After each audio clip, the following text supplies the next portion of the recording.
He's always talking about how it's like a religious ego death. Like he talks about the ego death. And I'm more of a Bud Light guy. You know, I'm like, dude, fuck, what are you talking about? I took that amount of mushrooms fully.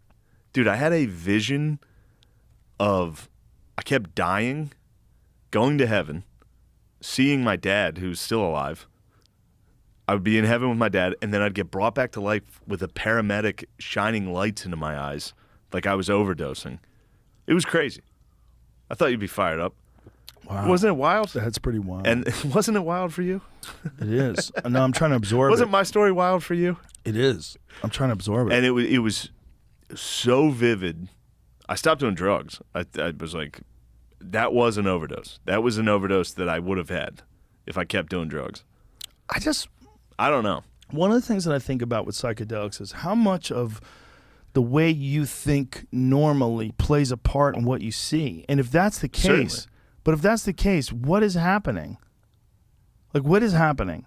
Is it that your anxiety and your fear and all your ego is interfering with your imagination and creating these nightmare scenarios that aren't real? Or is it that the way you think about life and the way you behave and the way you treat people changes the world itself, and it changes your world? And it's represented in the psychedelic world, that when you embrace a certain mindset and go into these psychedelic experiences and release yourself and allow whatever it is, the DMT or the mushrooms or whatever it is, to take a hold of you and take you on a journey, then those journeys are generally positive. It was extremely negative. Yeah. I wonder what that is. Afterwards, it was great. Yeah. Like, I woke up the next day like, bro, I got to change a lot of things. Right. So that's the thing about negative ones. They're not really negative. They're just... No, it's just hard while you're in it. It's just a hard lesson. Yeah.